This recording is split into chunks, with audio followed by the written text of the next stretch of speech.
اعوذ باللہ من الشیطان الرجیم بسم اللہ الرحمن الرحیم وَكَذَلِكَ جَعَلْنَاكُمْ أُمَّةً وَسَطًا لِتَكُونُوا شُهَدَاءَ عَلَى النَّاسِ وَيَكُونَ الرَّسُولُ عَلَيْكُمْ شَهِيدًا إلى آخر آیہ. صدق اللہ العظیم. رب اشرح لي صدری ويسر لي أمری واحلل عقدة من لسانی يفقهوا قولی. اللہم ربنا الہمنا رشدنا وعیذنا من شرور انفسنا. اللہم ارنا الحق حقا وارزقنا اتباعہ وارنا الباطل باطلا وارزقنا اجتنابہ. آمین یا رب العالمین. معزز ناظرین، السلام علیکم ورحمۃ اللہ وبرکاتہ. جیسا کہ آپ کے علم میں ہے کہ ہم مطالعہ قرآن حکیم، تعلیم و تربیت کا نظام آپ کے سامنے پیش کر رہے ہیں. اس سلسلے میں الحمدللہ ہم ایک پارے کا مطالعہ اب تک کر چکے ہیں اور اس کے جو مضامین تھے اس پہ بھی خاصا ڈسکس گزشتہ نشست میں ہو چکی ہے. لہٰذا یہاں سے قبلہ چینج ہوا جاتا ہے اور ایک نئی امت کی تشکیل یعنی امت مسلمہ کی تشکیل ہو رہی ہے. آپ اور ہم کے لیے نفع بخش ہوگا یہ بیان اس اعتبار سے بھی کہ ہمیں یہ پتہ چلے گا کہ کس طرح امت مسلمہ کی تشکیل ہوئی اور کس طرح ان کے اوپر ایک بھار، ایک وزن، ایک ذمہ داری ڈالی گئی. اور جب ہم نے اس کو نبھایا، اس ذمہ داری کو، تو ہم ٹاپ پر تھے، اور جب ہم نے ذمہ داری سے منہ موڑ لیا تو اللہ کی رحمتیں، برکتیں وہ بھی ہم سے دور ہوتی جا رہی ہیں. واقعہ یہ ہے کہ ایک بڑی اہم آیت یہاں آ گئی ہے اور اس پر خاصا گفتگو پچھلی نشست میں ہوئی تھی. یہ گواہی کا معاملہ جو ہوتا ہے یہ بہت ٹیڑھا ہوتا ہے، یا تو حق میں جاتا ہے یا خلاف جاتا ہے. یہی وجہ ہے کہ قرآن حکیم کل آئے گا اور اپنے پڑھنے والے کے حق میں گواہی دے گا یا اس کے خلاف گواہی دے گا کہ یا رب اس نے مجھے چھوڑ رکھا تھا. اور واقعہ یہ ہے کہ یہی شکوہ رسولوں کا سورہ فرقان میں نقل کیا گیا. وقال الرسول یا ربی ان قوم اتخذوا ھذا القرآن مہجورا. اور رسول کہیں گے یا رب میری قوم نے اس قرآن سے ہجرت کر رکھی تھی، اس قرآن کو پیٹھ کے پیچھے ڈال دیا تھا، اس قرآن کو چھوڑ دیا تھا. یہ جو بات آ رہی ہے یہ امت کے فیور کی بات ہے یا امت کے خلاف جا رہی ہے؟ ظاہر سی بات ہے یہ امت کے خلاف جا رہی ہے.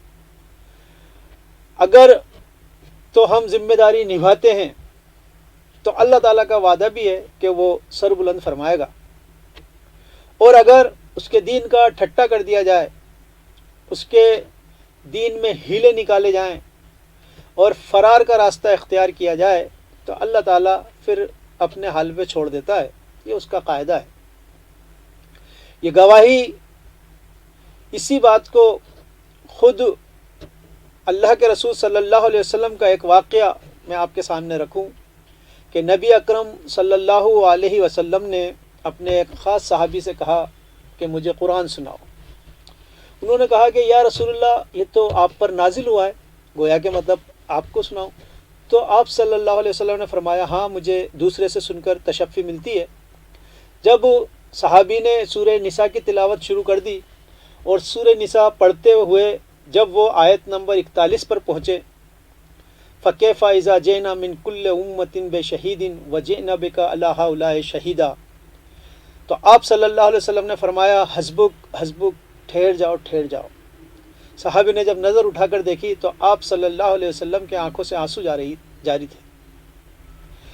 آپ صلی اللہ علیہ وسلم نے فرمایا کہ یہ آیت اس اعتبار سے کہ رسول کو بھی امت کے خلاف گواہی دینی پڑ سکتی ہے ایسے سامنے آ رہی ہے، تو آپ صلی اللہ علیہ وسلم کی آنکھوں سے آنسو جاری ہو گئے. آپ نے رکوا دیا. کیا ہے وہ بات جو یہاں پر آئی؟ وہ کذالک وہ فکیف اذا جئنا من کل امۃ بشہید وجئنا بک علی ہؤلاء شہیدا. کیا ہوگا اس دن اے نبی صلی اللہ علیہ وسلم کہ ہم ہر امت میں سے ایک رسول کھڑا کریں گے اور اے نبی صلی اللہ علیہ وسلم آپ کو کھڑا کریں گے امت کے خلاف گواہی کے لیے. تو آپ صلی اللہ علیہ وسلم جانتے تھے کہ ہو سکتا ہے کہ یہ گواہی امت کے خلاف چلی جائے. یہی شکوہ ہے. بہرحال یہاں ایک ذمہ داری کا آغاز، جہاں ایک طرف خوشی کا ماحول ہے، خوشی کا موقع ہے یقیناً کہ ایک نئی امت کی تاج پوشی ہو رہی ہے.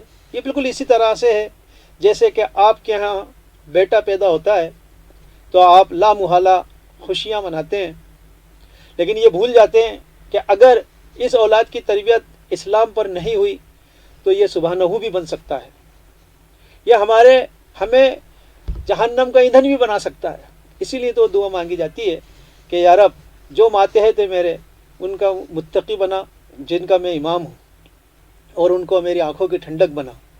یہاں پر یہی بات آ رہی ہے وَكَذَلِكَ جَعَلْنَاكُمْ أُمَّةً وَسَطًا لِتَكُونُوا شُهَدَاءَ عَلَى النَّاسِ وَيَكُونَ الرَّسُولُ عَلَيْكُمْ شَهِيدًا، اور اسی طرح ہم نے تم کو امت وسطیٰ درمیانی امت بنایا ہے، لِتَكُونُوا شُهَدَاءَ عَلَى النَّاسِ تاکہ تم لوگوں پر گواہی قائم کرو، وَيَكُونَ الرَّسُولُ عَلَيْكُمْ شَهِيدًا، اور رسول تم پر گواہ ہو جائیں.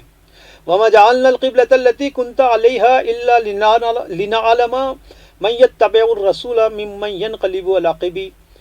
آگے ارشاد ہوتا ہے اور وہ قبلہ جن پر آپ تھے ہم نے اس لیے مقرر کیا تھا کہ ہم ظاہر کر دیں کہ کون تو اتباع کرنے والا ہے، تابع ہے رسول کا، اور کون ہے جو الٹے پھر جانے والا ہے. وَإِنْ كَانَتْ لَكَبِيرَةً إِلَّا عَلَى الَّذِينَ هَدَى اللَّهُ، اور یہ امتحان تو بڑا بھاری تھا مگر جن کو اللہ تعالیٰ نے راہ بتا دی وہ کامیاب ہوئے. وَمَا كَانَ اللَّهُ لِيُضِيعَ إِيمَانَكُمْ إِنَّ اللَّهَ بِالنَّاسِ لَرَءُوفٌ رَحِيمٌ، اور اللہ تعالیٰ کا یہ دستور ہے کہ وہ تمہارے ایمان کو اکارت نہیں کرے گا. سچ تو یہ ہے کہ اللہ تبارک تعالیٰ لوگوں کے لیے بڑا پیارا اور بڑا مہربانی رکھنے والا ہے. یہاں پر وہی قبلے کی بات آ رہی ہے کہ قبلہ جب چینج ہو گیا تو بڑی آزمائش ہو گئی صحابہ کرام کے لیے، اور واقعہ یہ ہے کہ ایک بھی صحابی نے اس پہ کوئی آبجیکشن نہیں کیا اور سب نے اتباع کی. جیسی جب بات یہاں آ رہی ہے کہ ہم دیکھیں، اللہ جاننا چاہتا تھا کہ کون تو ہے جو رسول کا تابع فرمان ہے اور کون ہے جو ایڑیوں کے بل پھر جائے گا. قد نرى تقلب وجهك في السماء، ہم دیکھ رہے ہیں نبی صلی اللہ علیہ وسلم آپ کا چہرہ آسمان کی طرف بار بار اٹھتا ہے. فلنولینک قبلۃ ترضاها، اور تو ہم آپ کو وہ قبلہ جس پر آپ راضی ہو جاؤ دیں گے. فولی وجهک شطر المسجد الحرام، پس پھر لو اپنا رخ مسجد حرام کی طرف، پھیر لو اپنا رخ مسجد حرام کی طرف. اور اے مسلمانوں وحیثما کنتم فولوا وجوہکم شطرا، جس جگہ بھی ہوا کرو پھیرو اپنا چہرہ اس کی طرف. وَإِنَّ الَّذِينَ أُوتُوا الْكِتَابَ لَيَعْلَمُونَ أَنَّهُ الْحَقُّ مِنْ رَبِّهِمْ، اور جن لوگوں کو کتاب ملی وہ جانتے ہیں کہ یہی ٹھیک ہے ان کے رب کی طرف سے. وَمَا اللَّهُ بِغَافِلٍ عَمَّا يَعْمَلُونَ، اور اللہ اس سے بے خبر نہیں ہے جو یہ کام کر رہے ہیں. یہاں پر یہ فرمایا کہ چونکہ یہود وہاں آباد تھے اور یہودیوں کی کتاب کے اندر یہ بات موجود تھی کہ نبی آخر الزماں کا قبلہ جو ہوگا وہ بیت اللہ ہوگا. اگر یہ قبلہ چینج نہیں ہو گیا ہوتا تو ان کے پاس دلیل آ جاتی اور وہ اس میں باتیں بھی بنا سکتے تھے کہ دیکھو جی یہ وہ رسول نہیں ہے. پھر انہوں نے پھر بھی باتیں بنائی کہ دیکھو جی ان کا تو قبلہ ہی متعین نہیں ہے، کبھی کس طرف منہ کرتے ہیں کبھی کس طرف منہ کرتے ہیں. وہ یہ چاہ رہے تھے اس کے ذریعے سے کہ کسی کے دل میں کچھ دکھا پیدا کر دیں صحابہ کے دل میں، لیکن ایسا نہیں ہوا. تو یہاں پر فرمایا گیا ہے نبی صلی اللہ علیہ وسلم، یہ محسوس یہ ہوتا ہے کہ آپ صلی اللہ علیہ وسلم جیسا کہ یہ ظاہر ہو گیا ہے کہ آپ صلی اللہ علیہ وسلم خانہ کعبے سے بہت محبت کرتے تھے، اور آپ ہی نہیں صحابہ اکرام سب محبت کرتے تھے. اس میں ایک کھچاؤ ہے، ہر انسان محبت کرتا ہے ایمان والا. تو اینی ہاؤ وہاں یہ بتایا گیا کہ نبی صلی اللہ علیہ وسلم ان قریب ہم آپ کے چہرے کو اس طرف کر دیں گے جس سے آپ راضی ہو جائیں گے، اور پھر آپ اسی کی طرف رخ کر لیجئے گا. اور ان کو بھی بول دیا، صحابہ اکرام کو بھی اور پورے مسلمانوں کو بھی یہ حکم مل گیا کہ جہاں کہیں بھی ہوا کرو پھر اپنا چہرے کو پھیر لو اسی طرف، یعنی بیت اللہ کی طرف رخ کرو. وَإِنَّ الَّذِينَ أُوتُوا الْكِتَابَ لَيَعْلَمُونَ أَنَّهُ الْحَقُّ مِنْ رَبِّهِمْ، جن کو اللہ تبارک تعالیٰ نے کتاب عطا کی ہے وہ بہت اچھی طرح سے جانتے ہیں کہ سچ یہی ہے ان کے رب کی طرف سے. وَمَا اللَّهُ بِغَافِلٍ عَمَّا يَعْمَلُونَ، اور اللہ بے خبر نہیں ہے ان کے کاموں سے. وَلَئِنْ أَتَيْتَ الَّذِينَ أُوتُوا الْكِتَابَ بِكُلِّ آيَةٍ مَا تَبِعُوا قِبْلَتَكَ، اہل کتاب کو ساری نشانیاں لا کر دو گے تب بھی آپ کے قبلے کی اتباع نہیں کریں گے. وما انت بتابعین قبلتہم، اور اب تو آپ بھی ان کے قبلے کی طرف پلٹ کر نہ دیکھیں. وما بعضهم بتابعین قبلۃ بعض، اور خود ان میں بھی ایک دوسرے کا قبلہ نہیں مانتے. ولئن اتبعت اهواءهم من بعد ما جاءك من العلم انك اذا لمن الظالمین، اور علم آ جانے کے بعد پھر ان کی پسند پر اگر تم چل پڑے تو اپنا شمار بے انصافوں میں کراؤ گے معاذ اللہ. یہاں پر بتایا گیا کہ نبی صلی اللہ علیہ وسلم جن کو ہم نے کتاب دی ہے آپ کتنی بھی نشانیاں لا کر ان کے سامنے رکھ دیں سب سے بڑی نشانی تو آپ خود ہیں کہ آپ کو یہ بہت اچھی طرح پہچانتے ہیں. پھر دوسری نشانی یہ کلام اللہ جو نازل ہو رہا ہے ان کو بہت اچھی طرح معلوم ہے. ان کے فرشتوں کا سلسلہ تھا, انہیں معلوم تھا کتابیں اترتی ہیں, ان کے رسولوں کا سلسلہ رہا ہے, تو بہت اچھی طرح سے یہ نشانی بھی ان کو معلوم تھی. اور پھر سب سے بڑی نشانی جو بیت اللہ کی طرف رخ کر کے آپ نے نمازیں پڑھنا شروع کی اور عبادت کرنا شروع کی, یہ بھی بہت بڑی نشانی ہو گئی. لیکن پھر بھی یہ اڑے رہے تو فرمایا گیا کہ نبی صلی اللہ علیہ وسلم آپ کتنی ہی نشانیاں ان کے پاس لا کر رکھ دیں گے, یہ آپ کی اتباع نہیں کریں گے. اور اب آپ بھی ان کی اتباع نہ کیجیے, اب آپ کو بھی اس طرح نہیں, اور بلکہ یہ ان میں کا تو یہ حال ہے کہ ان کے بعض قبلے کو ہی نہیں مانتے. یہ خود بھی ایک دوسرے کے, یعنی کہ عیسائی اور نصرانی دونوں حضرت موسیٰ علیہ السلام کو مانتے ہیں, لیکن دونوں کے اندر قبلے میں بھی فرق ہے. یہ عیسائی شرقی گوشے میں جو مریم سلام علیہ نے اعتکاف کیا تھا وہ اس طرف رخ کر کے اپنی عبادتیں کرتے ہیں, اور ان کا رخ دوسری طرف ہوتا ہے. تو یہ بتایا گیا ہے کہ یہ تو خود ایک دوسرے کی قبلے کے نہیں مانتے ہیں, تو آپ کی کہاں سے مان لیں گے؟ وَلَئِنِ اتَّبَعْتَ أَهْوَاءَهُم مِّن بَعْدِ مَا جَاءَكَ مِنَ الْعِلْمِ, یہ بہت بڑی بات آ رہی ہے. یہ حق کی تلوار ہے دراصل, اور حق بات کہنے میں اللہ تعالیٰ شرماتا نہیں ہے کہ اے نبی صلی اللہ علیہ وسلم اگر آپ نے بھی ان کے قبلے کی اتباع کر لی یا اس طرف رخ کر لیا حق آ جانے کے بعد, علم آ جانے کے بعد, اِنَّكَ إِذًا لَّمِنَ الظَّالِمِينَ, تو آپ بھی بے انصافوں میں ہو جاؤ گے. الَّذِينَ آتَيْنَاهُمُ الْكِتَابَ يَعْرِفُونَهُ كَمَا يَعْرِفُونَ أَبْنَاءَهُمْ, جن کو ہم نے کتاب دی ہے وہ پہچانتے ہیں آپ کو ایسے جیسے کہ اپنے بیٹوں کو پہچانتے ہیں. یعنی کہ اب یہاں بات بالکل آ گئی کہ اہل کتاب دونوں ہی, چاہے عیسائی ہوں چاہے نصرانی ہوں, بہت اچھی طرح سے آپ صلی اللہ علیہ وسلم کو پہچانتے ہیں, خانہ کعبے کو پہچانتے ہیں, اس قرآن حکیم کو پہچانتے ہیں. یہ ہو کی ضمیر تینوں طرف جا رہی ہے, حضور صلی اللہ علیہ وسلم کے لیے بھی, کتاب کے لیے بھی, اور قبلے کے لیے بھی. الذین آتیناہم الکتاب یعرفونہ کما یعرفون ابناءہم وان فریقا منہم لیکتمون الحق وہم یعلمون, تب بھی ان کا ایک گروہ جان بوجھ کر حق بات چھپا لیتا ہے. الحق من ربک فلا تکونن من الممترین, آپ کا رب فرمائے گا وہی حق بات ہے, پس تم ان میں نہ ہو جانا جو شک کرتے ہیں. وَلِكُلٍّ وِجْهَةٌ هُوَ مُوَلِّيهَا فَاسْتَبِقُوا الْخَيْرَاتِ, ہر کسی کو ایک رخ تو کرنا ہی پڑتا ہے, سو تم نیکیوں میں ایک دوسرے سے آگے بڑھتے رہو. اب یہاں بتائیے کچھ چیزیں تو ظاہری ہو گئی کہ بھائی ظاہری تو رخ اس طرف ہوگا, اب یہ ہے کہ نیکیوں میں آگے بڑھو ایک دوسرے سے. فَاسْتَبِقُوا الْخَيْرَاتِ, ایک دوسرے سے سبقت لے جانے کی کوشش کیا کیجیے. اگر آپ کو کچھ کمپٹیشن ہی کرنا ہے تو پھر نیکیوں میں کریں آپس کے اندر, نہ کہ اس کے اندر کہ اس کو اللہ تعالیٰ نے کچھ زیادہ دے دیا مجھے اس سے کچھ کم دے دیا. یہ باتیں کمپٹیشن کی نہیں ہے, یہ اللہ کا امتیاز ہے, اللہ کا سلیکشن ہے, وہ جس کو چاہتا ہے جو ادا کرتا ہے. اینما تکونوا یاتی بکم اللہ جمیعا ان اللہ علی کل شیء قدیر, جہاں بھی تم رہو گے اللہ تم کو اکٹھا جمع کر لے گا, اللہ تو بے شک ہر چیز پر قدرت رکھتا ہے.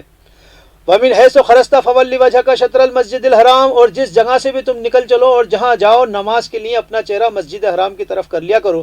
وَإِنَّهُ لَلْحَقُّ مِنْ رَبِّكَ, اور یہ حق بات ہے آپ کے رب کی طرف سے. وَمَا اللَّهُ بِغَافِلٍ عَمَّا تَعْمَلُونَ, اور اللہ غافل نہیں ہے اس کام سے جو آپ کر رہے ہیں.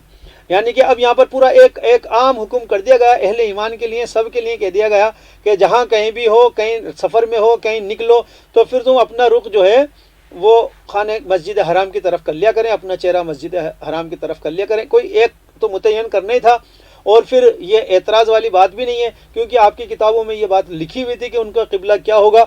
مزید یہ کہ ایک طرف اس لیے کیا جاتا ہے رخ تاکہ ڈسپلن پیدا ہو جائے اور ایک ہم آہنگی محسوس ہو, دیکھنے والوں میں بھی ایک محسوس ہو کہ صفیں ٹوٹتی نہیں ہیں. ایسا نہیں ہے کہ کوئی کسی کا رخ کدھر ہے کوئی کسی کا رخ کدھر ہے. اسی لیے اجتماعیت کی بڑی اہمیت ہے, اور جو ہم نمازوں میں جماعت بناتے ہیں وہ بھی اسی کا ایک خوشنما پہلو ہے. وَمِنْ حَيْثُ خَرَجْتَ فَوَلِّ وَجْهَكَ شَطْرَ الْمَسْجِدِ الْحَرَامِ, اور جہاں سے بھی تمہارا گزر ہو نماز کے لیے اپنا رخ ادب والی مسجد کی طرف کر لینا. وَحَيْثُ مَا كُنْتُمْ فَوَلُّوا وُجُوهَكُمْ شَطْرَهُ, اور جہاں بھی رہو سب کے سب اپنے چہروں کو کعبے والی مسجد کی طرف کر کے نماز ادا کر لیا کرو, تاکہ لوگوں کے پاس آپ کے لیے جھگڑا کرنے کے لیے حجت باقی نہیں رہے. لئلا یکون للناس علیکم حجہ الا الذین ظلموا منہم فلا تخشوهم واخشونی ولأتم نعمتی علیکم لعلکم تہتدون. جو ان میں ظالم ہیں ان کی بکواس تو جاری رہے گی, ان کی پرواہ مت کیجیے اور کسی سے بھی نہ ڈریں, صرف میرا خوف رکھیں تاکہ میں تم پر اپنی نعمتیں پوری کر دوں اور تم پر ہدایت کی راہ اور تم ہدایت کے راہ پر جمے رہو. وَلِأُتِمَّ نِعْمَتِي عَلَيْكُمْ وَلَعَلَّكُمْ تَهْتَدُونَ. یہ بہت ہی ایک جسے ہم کہہ سکتے ہیں کہ سمجھانے کا انداز اور اس طرح ایک تھپکی لگانے کا انداز ہے کہ دیکھیے سب لوگ اپنا رخ مسجد حرام کی طرف ہی کیا کیجئے، اور ایسا نہ ہو کیونکہ ان کی کتابوں میں موجود ہے، اس لیے ایسا نہیں ہو کہ یہ کوئی دلیل پکڑ لے کہ وہ کوئی حجت پکڑ لائیں کہ دیکھو جی یہ معاملہ ایسا ہے. اور اللہ تو یہ چاہتا ہے وَلِأُتِمَّ نِعْمَتِي عَلَيْكُمْ کہ تم پر جو ہے اپنی نعمت پوری کر دے، وَلَعَلَّكُمْ تَهْتَدُونَ تاکہ تم ہدایت پر رہو. کما ارسلنا فیکم رسولا منکم یتلو علیکم آیاتنا ویزکیکم ویعلمکم الکتاب والحکمت ویعلمکم ما لم تکونوا تعلمون. جس طرح تمہارے درمیان کا ہی کیا ہی اچھا بجائے ہم نے رسول جو تمہارا اپنا ہی ہے. کما ارسلنا فیکم رسولا منکم، تمہیں میں سے ایک رسول ہم نے بھیجا. یہ وہ دعا جو ہم ابھی حضرت ابراہیم علیہ السلام حضرت اسماعیل علیہ السلام کے حوالے سے پڑھ کر آئے تھے، وہی الفاظ آئے ہیں، لیکن تھوڑا فرق ہے. وہاں پر کتاب اور حکمت پہلے لایا گیا تھا اور وہ یزکیکم لفظ بعد میں لایا گیا تھا. وہ تو دراصل ان کی دعا تھی، ان کے الفاظ تھے. اللہ کے رسول صلی اللہ علیہ وسلم نے اللہ تعالیٰ نے اسے موڈیفائی کر کے اور پھر بھیجا ہے کہ نہیں ایسے کہو کہ جو ہے یزکیکم وہ پہلے آئے گا، پھر وہ علم اور حکمت وہ بعد کے اندر آئے گا. اس میں بھی بڑی پیاری ترتیب ہے، اس لیے ہو جاتی ہے کیونکہ تعلیم کتاب تب تک انسان کے دل پر اثر نہیں کرتی ہے جب تک کہ اس کا تزکیہ نفس نہ ہو چکا ہو، اس کا دل گداز نہ ہو گیا ہو، اس کا دل نرم نہ ہو گیا ہو. تو یہاں پر یہی تزکیے کے حوالے سے فرمایا گیا کہ ہم نے آپ کے اندر ایک رسول بپا کیا یتلو علیکم آیاتنا، جو ہماری آیتیں تم کو پڑھ کر سناتے ہیں، وہ یزکیکم اور تمہارا تزکیہ نفس کرتے ہیں، تمہیں صاف ستھرا سنوارتے ہیں. وہ یزکیکم ویعلمکم الکتاب، اور کتاب سکھاتے ہیں تمہیں، کتاب بمعنی شریعت، والحکمت اور دانائی کی باتیں سکھاتے ہیں، ویعلمکم ما لم تکونوا تعلمون اور ایسی تعلیم دیتے ہیں جو تم جانتے بھی نہیں تھے. یعنی کہ اب یہ سارے واقعات جو سامنے آ رہے ہیں، اب آگے سورہ یوسف آ جائے گی، پھر دوسرے واقعات آ جائیں گے، اصحاب کہف کے واقعات آ جائیں گے. تو یہ سب چیزیں آپ جانتے نہیں تھے، بلکہ یہ تو وہ سوال ہیں جو یہودیوں نے اپنی سازشوں کے تحت پوچھوائے تھے اور پھر اس کے جواب اللہ تعالیٰ کے حکم سے دیے گئے. تو وہ ایسی باتیں تمہیں پتہ چل رہی ہیں جو تم جانتے ہی نہیں تھے. آگے ارشاد ہوتا ہے فَاسْكُرُونِي أَذْكُرْكُمْ وَاشْكُرُوا لِي وَلَا تَكْفُرُونَ. فرمایا وَيُعَلِّمُكُم مَّا لَمْ تَكُونُوا تَعْلَمُونَ. تو یہ تو وہ علم ہے جو تم جانتے نہیں تھے. فَاسْكُرُونِي أَذْكُرْكُمْ، تم مجھے یاد رکھو میں تمہیں یاد رکھوں گا. یہ قاعدہ ہے اللہ تبارک تعالیٰ کا کہ اللہ تبارک تعالیٰ گویا کہ یہ سمجھ لیجئے کہ اللہ تبارک تعالیٰ ہماری شاہ رگ سے بھی زیادہ قریب ہے. اب وہ کس طرح قریب ہے وہ تو ہم نہیں جانتے، لیکن سورہ بقرہ میں ہی آگے بات آ جائے گی. وَإِذَا سَأَلَكَ عِبَادِي عَنِّي فَإِنِّي قَرِيبٌ اجیبوا دعوت الداعی اذا دعان فلیستجیبوا لی ولیؤمنوا بی لعلہم یرشدون. یہاں یہ فرمایا گیا ہے کہ نبی صلی اللہ علیہ وسلم جب بھی میرے بندے میرے بارے میں آپ سے سوال کریں، وَإِذَا سَأَلَكَ عِبَادِي عَنِّي فَإِنِّي قَرِيبٌ، تو ان سے کہہ دیجیے کہ میں تو قریب ہی ہوں. میرے بارے میں کوئی بندے آپ سے پوچھتے ہیں تو ان کو بتائیے کہ میں تو قریب ہوں. اجیبوا دعوت الداعی اذا دعان، قریب ہی نہیں ہوں بلکہ ہر پکارنے والے کی پکار سنتا ہوں جب بھی وہ پکارے. فَلْيَسْتَجِيبُوا لِي، سنتا ہی نہیں ہوں بلکہ اس کا جواب بھی دیتا ہوں. وَلْيُؤْمِنُوا بِي، لیکن ان کو چاہیے کہ یہ بھی ایمان رکھے پختہ. یہ ون وے نہیں ہے کہ اللہ تبارک تعالیٰ اپنی معافیاں لے کر آپ کے پیچھے آئے اور آپ نے جو زندگی اختیار کی ہو وہ اللہ کی بغاوت والی ہو. ایسا نہیں ہے. اللہ تعالیٰ فرما رہا ہے کہ تم مجھے یاد رکھو گے میں تمہیں یاد رکھوں گا. اور واقعہ یہ ہے کہ جب بندہ، ایک حدیث کا مفہوم یہ ہے کہ جب بندہ دل میں اللہ تعالیٰ کو یاد کرتا ہے تو اللہ تبارک تعالیٰ بھی اس کو دل میں یاد کرتا ہے. جب بندہ اللہ تعالیٰ کا ذکر مجمع میں کرتا ہے، کسی محفل میں کرتا ہے، تو اللہ تبارک تعالیٰ اس بندے کا ذکر ملائے اعلیٰ کی محفل میں کرتا ہے. تو اس طرح کی بات ہے. فَاسْكُرُونِي أَذْكُرْكُمْ، ون وے نہیں ہے. تم چلو گے تو اللہ بھاگ کر آئے گا. تم پکار تو لگاؤ. ہم تو مائل با کرے میں کوئی سائل ہی نہیں، راہ دکھلائیں کیسے رہ روے منزل ہی نہیں. معاملہ تو یہ ہے. فَاسْكُرُونِي أَذْكُرْكُمْ وَاشْكُرُوا لِي وَلَا تَكْفُرُونَ، اور میرا احسان مانتے رہو اور میری ناشکری مت کرو. شکر گزار بندے بنو، ناشکری مت کرو. تکفرون، اپنی اللہ کی نعمتوں کا انکار مت کرنے والے نہ بن جاؤ. اب یہاں سے 19واں رکوع شروع ہو رہا ہے اور باقاعدہ اب خطاب اہل ایمان سے ہو رہا ہے. ابھی تک یا ایھا الذین آمنو، اب چونکہ ایک امت وجود میں آ چکی ہے. یہ بالکل اس طرح سے ہوتا ہے کہ ایک کال معاشرے میں گئی، یا ایھا الناس اعبدوا ربکم الذی خلقکم. ایک کال گئی کہ انسانوں اپنے رب کی عبادت کو قبول کر لیجئے جس نے تمہیں پیدا کیا ہے. اور جن لوگوں نے اس کو لبیک کہا کہ ہم ایمان لائے، ہم ایمان لائے، تو وہ ایک الگ گروہ بن جاتا ہے، پھر وہ الگ گروہ بنتا ہے، پھر اس کو اللہ تبارک تعالیٰ یا ایھا الذین آمنو کہتا ہے، اے ایمان والو۔ اور سمجھ لیجئے جب بھی یہ لفظ یا ایھا الذین آمنو آئے قرآن کو پڑھتے ہوئے، سنتے یا سمجھتے ہوئے، اس وقت ہمیں اپنے کان کھول لینے چاہیے کہ اس وقت اللہ تبارک تعالیٰ ہم سے بات کر رہا ہے، کیونکہ تحویل خطاب ہوتا ہے، کبھی بات اہل کتاب سے ہو رہی ہوتی ہے، کبھی بات منافقوں سے، کبھی کسی اور جماعت سے بات ہو رہی ہوتی ہے، کبھی انکاریوں سے بات ہو رہی ہوتی ہے، یا کبھی ڈائریکٹ جو ہے کسی کا نام لے کر بات کر لی جاتی ہے۔ لیکن یہ جب بھی یا ایھا الذین آمنو آتا ہے تو یہ سمجھ لیجئے کہ اس وقت اللہ تبارک تعالیٰ امت مسلمہ سے بات کر رہا ہے۔ اور ایک بات اور بتاؤں کہ جب بھی یہ لفظ آئے گا یا ایھا الذین آمنو، یا تو اللہ تبارک تعالیٰ نے کوئی احکام دیا ہوگا، یا کوئی خوشخبری سنائی ہوگی، یا کوئی ڈر بتایا ہوگا، یا کوئی کام سونپا ہوگا، اور یہ بھی کہا ہوگا کہ اگر تم یہ کرو گے تو ہم تمہیں یہ دیں گے، اگر تم نے یہ نہ کیا تو ہم تمہارے ساتھ یہ ہو سکتا ہے۔ اور کیونکہ اب تو مطالبہ سارے ایمان والوں سے ہی ہوں گے، جن لوگوں نے یہ کہا ہے کہ ہاں ہم ایمان والے ہیں، جن کا دعویٰ یہ ہے، تو ان سے خطاب ہو رہا ہے اور ان کو بات بتائی جا رہی ہے۔ تو یہاں کیا احکام آتا ہے دیکھتے ہیں۔ یہاں فرمائے گا یا ایھا الذین آمنوا استعینوا بالصبر والصلاۃ ان اللہ مع الصابرین، اے ایمان والو قوت حاصل کرو صبر اور نماز سے، بے شک اللہ تعالیٰ صبر کرنے والوں کے ساتھ ہے۔ دیکھیے میں نے کہا تھا نا کہ اللہ تبارک تعالیٰ ساتھ ہے، یہاں پر اور مزید بات کھل کر آ گئی کہ اللہ تبارک تعالیٰ نماز پڑھنے والوں سے، صبر کرنے والوں کے ساتھ رہتا ہے۔ یا ایھا الذین آمنوا استعینوا بالصبر والصلاۃ، مدد حاصل کرو، قوت حاصل کرو، اپنی روحانیت حاصل کرو صبر سے اور نماز سے۔ ان اللہ مع الصابرین، بے شک اللہ تبارک تعالیٰ صبر کرنے والوں کے ساتھ ہے۔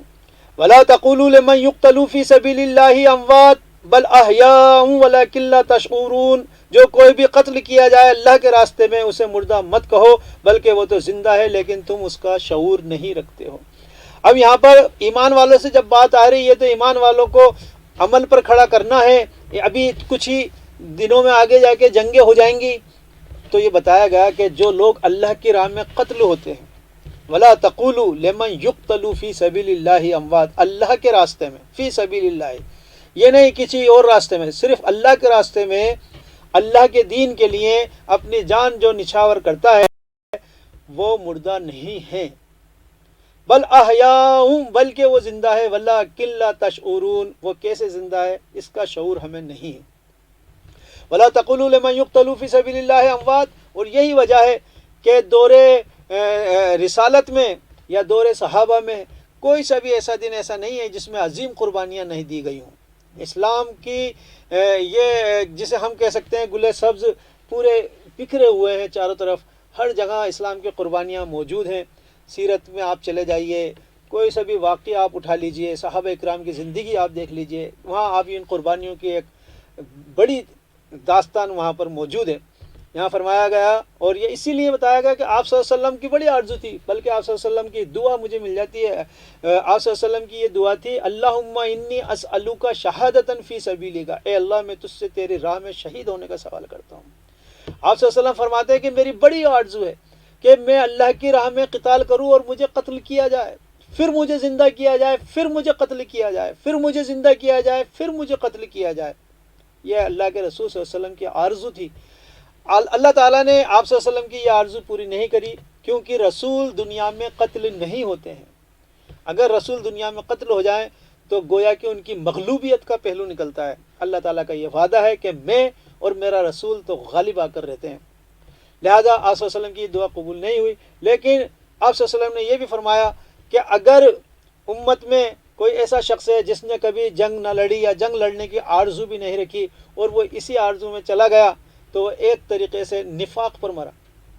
تو ایمان والے ہمیشہ اپنے دین کے لیے آگے رہتے ہیں جب بھی ان کی ضرورت ہوتی ہے، اور یہ تقاضا ہے، یہ تقاضا ہے۔ ظاہر سی بات ہے، کوئی ملک ہے، اس کے جو پرہری ہوتے ہیں، اس کے جو سپاہی ہوتے ہیں، اس کے جو سینک ہوتے ہیں، وہ اپنے ملک کی جان دینے کے لیے ہمیشہ تیار رہتے ہیں۔ اور سینک ہی نہیں، ہر ناگرک، ہر انسان، ہر فرد جو ہے اپنے ملک کی بقا کے لیے وقت پڑتا ہے تو باہر آ جاتا ہے، اور یہ ہونا بھی چاہیے۔ بلکہ اس سے بھی پیچھے چلے جائیے تو لوگ اپنی قوم کے لیے باہر آ جاتے ہیں، اپنی زمین کے لیے باہر آ جاتے ہیں، اپنے مکان کے لیے باہر آ جاتے ہیں، لیکن یہ سب یہاں جو شرط چل رہی ہے وہ ہے فی سبیل اللہ، اللہ کی راہ میں۔ آپ اس کے اندر شہید ہو سکتے ہیں، کہیں کسی آپ دیوار گر گئی، آپ مر گئے، تب بھی آپ شہید ہو جائیں گے۔ ایکسیڈنٹ میں چلے گئے، خون نکل گیا، شہید ہو گئے۔ حاملہ عورتیں دوران حمل چلی گئی، شہید کا درجہ پالے گی۔ لیکن جو یہاں پر بات آ رہی ہے، جو اعلیٰ درجے کی شہادت ہے، وہ اللہ کے راستے میں قتال کرتے ہوئے فی سبیل اللہ جو جاتا ہے اس کو ملتی ہے۔ اس آیت کی روشنی میں فرمایا بل احیاء ولکن لا تشعرون، بلکہ وہ زندہ ہیں، تمہیں اس کا شعور نہیں ہے۔ روایتوں میں آتا ہے کہ شہیدوں کی روحیں سبز پرندوں کے اندر ڈال دی جاتی ہیں، پھر وہ جنت میں مزے لیتی رہتی ہیں۔ آگے ارشاد ہوتا ہے وَلَنَبْلُوَنَّكُمْ بِشَيْءٍ مِّنَ الْخَوْفِ وَالْجُوعِ وَنَقْصٍ مِّنَ الْأَمْوَالِ وَالْأَنفُسِ وَالثَّمَرَاتِ وَبَشِّرِ الصَّابِرِينَ، ہم ضرور لازماً آزمائیں گے تم کو خوف سے، بھوک سے، اور جان کے نقصان سے، مال کے نقصان سے، اور پھل و پیداوار کے گھاٹے سے۔ وَبَشِّرِ الصَّابِرِينَ، اور اس موقع پر جو صبر کرنے والے ہیں ان کو خوشخبری سنا دیجئے۔ یعنی کہ جب نئی امت کی تشکیل ہو گئی تو اس کے بعد بتا دیا گیا کہ ایمان والوں، یہ جو راستہ تم نے چنا ہے یا تمہیں ہم نے چن لیا ہے، تو یہ راستہ اتنا آسان نہیں ہے۔ یہاں ہر طرف سے تیز آندھیوں کی طرح خطرات تمہارے پر آ رہے ہیں۔ یہی ہوا صحابہ اکرام کے ساتھ، گھر چھوڑ کر آنا پڑا، اپنی جائیداد چھوڑ کر آنا پڑا، مکان چھوڑا، بیوی بچے چھوڑے، لیکن یہ جب اس دین کو گلے لگا لیا تو پھر ہر شے بعد آباد، وہ والی معاملہ آیا۔ یہاں پر یہ بات فرمایا گیا کہ ایمان والوں بہت سوچ سمجھ کر ادھر آنا۔ یہاں پر کوئی یہ نہیں ہے کہ آپ کو نوازا جائے گا، آپ ایمان لے آئے۔ اگر کوئی شخص دنیا میں ایمان لاتا ہے اور شرک کو چھوڑ کر توحید کو قبول کرتا ہے تو اس سے اللہ کی کبریائی میں وہ ذرہ برابر بھی بڑھوتری نہیں کر سکتا۔ آپ صلی اللہ علیہ وسلم حدیث کا مفہوم یہ ہے کہ اے لوگو، تم سب کے سب اگر نافرمان بھی بن جاؤ تو اللہ کی کبریائی، اللہ کی تعریف میں ذرہ برابر بھی کمی نہیں آئے گی، اور تم سب کے سب ماننے والے بن جاؤ تو بھی اللہ کی کبریائی اور اس کی حمد و ثنا میں ذرہ برابر بھی ترقی نہیں ہو سکتی۔ اللہ تبارک تعالیٰ کی ذات خود پاک ہے۔ تو یہاں فرمایا اگر تم ایمان لاتے ہو تو اپنے بھلے کے لیے لاتے ہو، لیکن یہاں تم آ رہے ہو تو پھر یہ آپ کو حرام حلال کا تمیز رکھنا پڑے گا۔ جو حرام کام ہے اسے چھوڑنے پڑیں گے۔ بہت لذت ہے حرام کاموں میں، حرام زندگی میں بہت لذت ہے، آرام کی زندگی میں بہت لذت ہے، جیسے چاہو ویسی زندگی گزارو۔ لیکن یہاں پر تو گھوڑے کو ایک 500 میٹر کی رسی میں باندھ دیا گیا ہے، 500 میٹر کی رسی میں وہ آزاد ہے، چاہے کھوٹے سے لگ کر رہے، چاہے 300 پہ چلے، لیکن 500 سے آگے وہ نہیں جا سکتا۔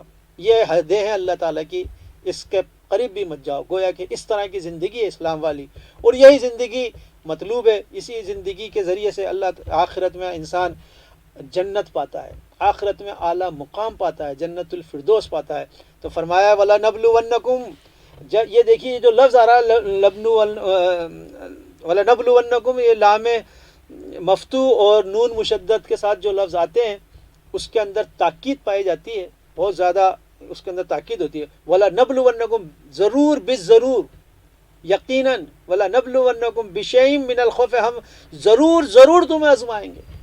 یہ کوئی ویسا نہیں ہے کہ کہہ دیا گیا، یہاں اس راہ میں آؤ گے تو ضرور تمہیں آزمایا جائے گا، خوف سے، بھوک سے، مالوں کے نقصان سے، جانوں کے نقصان سے، تمہارے کیریئر کی بربادی سے، تمہارے جو ثمرات ہیں، تمہارے جو پھل ہیں اس کی بربادی سے، اور پھر ہم دیکھیں کون ہے صبر کرنے والا، اس کے لیے خوشخبری ہے۔ وَلَنَبْلُوَنَّكُمْ بِشَيْءٍ مِّنَ الْخَوْفِ وَالْجُوعِ وَنَقْصٍ مِّنَ الْأَمْوَالِ وَالْأَنفُسِ وَالثَّمَرَاتِ وَبَشِّرِ الصَّابِرِينَ الَّذِينَ إِذَا أَصَابَتْهُمْ مُصِيبَةٌ قَالُوا إِنَّا لِلَّهِ وَإِنَّا إِلَيْهِ رَاجِعُونَ، اور جب بھی ایسے لوگوں پر کوئی مصیبت آ پڑتی ہے آنے والی، تو وہ کہتے ہیں کہ ہم سب اللہ ہی کی طرف سے آئے ہیں اور اسی کی طرف پلٹ جانے والے ہیں۔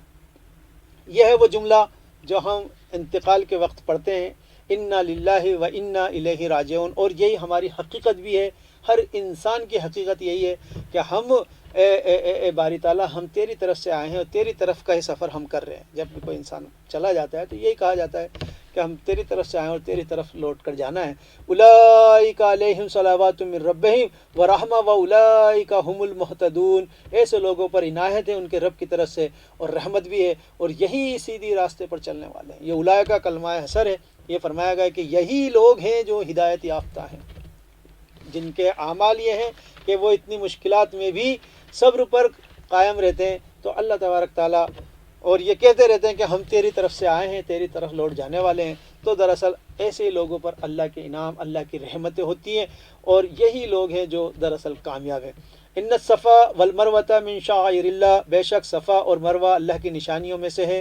فمن حج البیت او اعتمر فلا جناح علیہ ان یطوف بہما، پھر جو کوئی بیت اللہ کے حج کو آئے یا عمرے کو تو اس پر گناہ نہیں کہ ان دونوں پہاڑوں کے درمیان سعی کرے۔ ومن تطوع خیرا فإن اللہ شاکر علیم، اور جو کوئی شوق سے نیکی کرے گا تو اللہ تبارک تعالیٰ بڑا قدردان اور جاننے والا ہے۔ یہ حج کے متعلق احکام ہے کہ بے شک صفا اور مروہ جو ہیں وہ اللہ کے شعار ہیں، اللہ کی نشانیاں ہیں، اور جو کوئی بھی حج یا عمرے کے لیے آ رہا ہے تو اسے چاہیے کہ ان دونوں پہاڑیوں کی سعی کرے، اس طرف دوڑ لگائے، اور جو کوئی اور مزید خیر کے کام کرے گا تو اللہ تبارک تعالیٰ شاکر علیم، بڑا قدردان اور جاننے والا ہے۔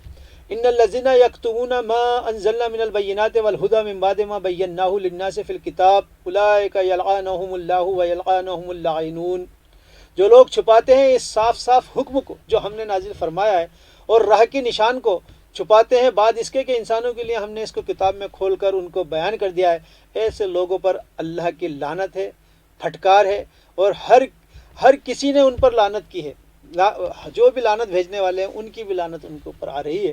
یعنی کہ جو لوگ کتاب کو چھپاتے ہیں، جو ہم نے واضح کھول کر بیان کر دی، ہدایت کو چھپاتے ہیں جو بالکل کھل کر لوگوں کے لیے کتاب میں روشن کر دی گئی ہیں، ان کے اوپر گویا کہ اللہ کی پھٹکار ہے، لعنت ہے، اور لعنت کرنے والوں کی لعنت ان کے اوپر ملے گی۔ الا الذین تابوا واصلحوا وبینوا فاولئک اتوب علیہم وانا التواب الرحیم، مگر جو توبہ کر لیں اور ٹھیک ہو کر اپنے اعمال کو سنبھال لیں اور بیان کر دیں جو چھپائی ہوئی بات ہے تو ہم ان کو معاف کر دیں گے، اور میں تو توبہ کا قبول کرنے والا اور مہربان ہوں۔ اور ایسا ہوا، عبداللہ ابن سلام جو ہیں یہودی عالم تھے، آئے، ایمان لائے اور حق بات بھی بیان کی، اور بھی صحابہ اکرام ہیں جنہوں نے پھر حق باتیں بیان کی اور بتایا کہ ان کی کتابوں میں رسول اللہ یہ بات لکھی ہوئی، ہمارے یہاں لکھی ہوئی تھی کتاب باتیں۔ ان الذین کفروا وماتوا وهم کفار اولئک علیہم لعنت اللہ والملائکۃ والناس اجمعین، اور جو لوگ انکاری ہوئے اور منکر ہے مر گئے ان پر اللہ کی طرف سے لعنت ہے اور فرشتوں کی طرف سے اور تمام انسانوں کی طرف سے لعنت اور پھٹکار ہے۔ جو کفر میں ہی جا رہے ہیں تو اللہ تعالیٰ کی طرف سے ان کے، بلکہ تمام ملائکہ کی طرف سے اور والناس اجمعین، اور تمام لوگوں کی لعنت لے کر لوٹ رہے ہیں۔ خالدین فیہا، رہا کریں گے اس کے اندر، لا یخفف عنہم العذاب ولا هم ینظرون، اور ان پر عذاب ہلکا نہ کیا جائے گا اور ان کو پھر کوئی ڈھیل نہیں ملنے والی ہے۔ وَإِلَٰهُكُمْ إِلَٰهٌ وَاحِدٌ لَا إِلَٰهَ إِلَّا هُوَ الرَّحْمَٰنُ الرَّحِيمُ، اور تمہارا معبود اکیلا معبود ہے، بس اس کے سوا کسی کی عبادت نہیں کرنی ہے، وہی بڑا مہربان اور نہایت رحم کرنے والا ہے۔ وآخر دعوانا ان الحمد للہ رب العالمین۔